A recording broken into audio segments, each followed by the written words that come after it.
Mateus capítulo 7. Não julgueis, para que não sejais julgados, porque com o juízo com que julgardes, sereis julgados, e com a medida com que tiverdes medido, vos hão de medir a vós. E por que reparas tu no argueiro que está no olho do teu irmão, e não vês a trave que está no teu olho? Ou como dirás a teu irmão, deixa-me tirar o argueiro do teu olho, estando uma trave no teu? Hipócrita, tira a primeira trave do teu olho, e então cuidarás em tirar o argueiro do olho do teu irmão. Não deis aos cães as coisas santas, nem deiteis aos porcos as vossas pérolas, para que não as pisem, voltando-se vos despedacem. Pedi e dar-se-vos-á, buscai e encontrareis, batei e abrir-se-vos-á, porque aquele que pede recebe, o que busca encontra, e ao que bate se abre. E qual dentre vós é o homem que, pedindo-lhe pão, o seu filho lhe dará uma pedra? E pedindo-lhe peixe, lhe dará uma serpente? Se vós, pois, sendo maus, sabeis dar boas coisas aos vossos filhos, quanto mais vosso Pai que estás nos céus dará bens aos que lhe pedirem? Portanto, tudo que vós quereis que os homens vos façam, fazei-lhes também vós, porque esta é a lei e os profetas. Entrai pela porta estreita, porque larga é a porta, e espaçoso o caminho que conduz à perdição, e muitos são os que entram por ela. E porque estreita é a porta e apertado o caminho que leva à vida, e poucos há que a encontrem. Acautelai-vos, porém, dos falsos profetas, que vêm até vós vestidos como ovelhas, mas interiormente são lobos devoradores. Por seus frutos os conhecereis. Porventura colhem-se uvas dos espinheiros, ou figos dos abrolhos? Assim toda árvore boa produz bons frutos, e toda árvore má produz frutos maus. Não pode a árvore boa dar maus frutos, e nem a árvore má dar frutos bons. Toda árvore que não dá fruto corta-se e lança-se no fogo. Portanto, pelos seus frutos os conhecereis. Nem todo que me diz Senhor, Senhor entrará no reino dos céus, mas aquele que faz a vontade do meu Pai, que está nos céus. Muitos me dirão naquele dia: Senhor, Senhor, não profetizamos nós em teu nome? E em teu nome não expulsamos demônios? E em teu nome não fizemos muitas maravilhas? E então lhes direis abertamente: Nunca vos conheci. Apartai-vos de mim, vós que praticais a iniquidade. Todo aquele, pois, que escuta estas minhas palavras e as pratica, assemelhá-lo-ei ao homem prudente que edificou a sua casa sobre a rocha. E desceu a chuva, e correram rios, e assopraram ventos, e combateram aquela casa e não caiu, porque estava edificada sobre a rocha. E aquele que ouve estas minhas palavras e as não cumpre, compará-lo-ei a um homem insensato, que edificou a sua casa sobre a areia. E desceu a chuva, e correram rios, e assopraram ventos, e combateram aquela casa, e caiu. E foi grande a sua queda. E aconteceu que, concluindo Jesus esse discurso, a multidão se admirou da sua doutrina, porque os ensinava com autoridade, não como os escribas. No capítulo 7, no versículo 13 e 14, quando fala que a porta que leva à vida eterna é reconhecida como estreita, isso significa que é difícil tornar-se um cristão, mas que há um único caminho que conduz à vida eterna com Deus, e poucos são os que decidem entrar por ele.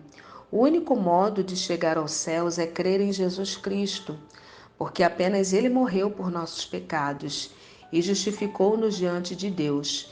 Seguir os passos de Cristo pode não dar popularidade, mas é atitude verdadeira e correta. Agradeça a Deus pela existência deste caminho. No versículo 15, capítulo 7, versículo 15, houve muitos falsos profetas na época do Antigo Testamento. Eles profetizavam somente o que o rei e o povo desejavam ouvir. Reivindicavam ser a mensagem de Deus. Hoje também há falsos profetas. Jesus disse que é necessário que precavemos contra aqueles cujas palavras soam como religiosas, mas que na realidade são motivadas por dinheiro, fama ou poder. Podemos facilmente identificá-los, porque em seus ensinamentos minimizam a Cristo e glorificam a si mesmo. No versículo 20, devemos examinar não apenas as palavras dos mestres, mas também a sua vida. Da mesma maneira que existe uma relação entre as árvores e o tipo de fruto que a produzem, aqueles que ensinam o que é correto têm um bom comportamento e um caráter elevado, procuram viver de acordo com as verdades das Escrituras. Isso não significa que devemos dar início a uma verdadeira perseguição, expulsando pastores, professores de escola dominical e outros que não se mostrem perfeitos. Todos nós estamos sujeitos a pecar. Devemos mostrar aos outros a mesma misericórdia que esperamos receber. Quando Jesus fala sobre árvores más, refere-se aos que ensinam falsas doutrinas. Devemos examinar as motivações daqueles que ensinam a direção que estão tomando e os resultados que buscam. Vamos orar?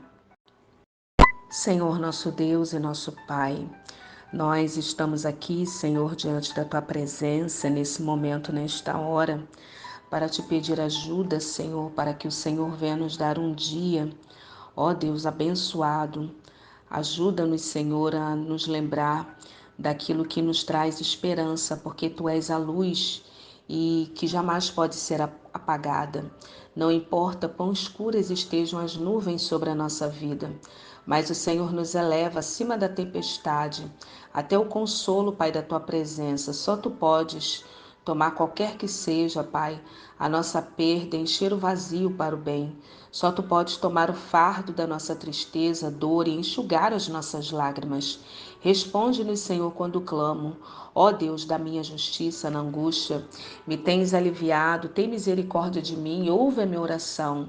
Como está lá no Salmos 4, versículo 1. Em tempos de tristeza, sofrimento ou provação, te pedimos, Senhor, uma percepção mais intensa da Tua presença. Queremos nos tornar forte nesse tempo e não mais fraca. Queremos crescer na fé e não ser tomada de dúvidas. Queremos ter esperança no meio de tudo e não nos entregar ao desespero. Queremos ficar firme em Tua verdade e não ser levada, Pai, pelas emoções. Obrigada porque não precisamos temer mais notícia, pois o nosso coração está firme e confiante em Ti. Obrigada porque o Senhor nos livrou da morte, Pai, da nossa alma, das lágrimas dos olhos, da queda aos nossos pés. Obrigada, Senhor, porque o caminho diante de Ti com esperança em nosso coração, nossa vida, o nosso corpo. Obrigada, porque não morrerei, antes viverei e contarei as obras do Senhor. Salmo 118, 17. Mesmo quando a minha alma de tristeza verte lágrimas, te pedimos, Senhor, fortalece segundo a Tua palavra, como está lá em Salmos 119, 28. Ajuda-nos a lembrar de dar graças a Ti em todas as coisas, sabendo que Tu reinas em meio a elas.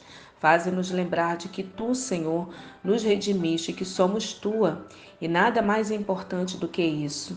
Sabemos, Pai, que quando passar pelas águas, Tu estarás conosco, e os rios não nos submergirão. Quando passar pelo fogo, não me queimarei, nem a chama arderá em Ti. Por isso Tu és o bem, e enviaste o Teu Espírito Santo para consolar e socorrer.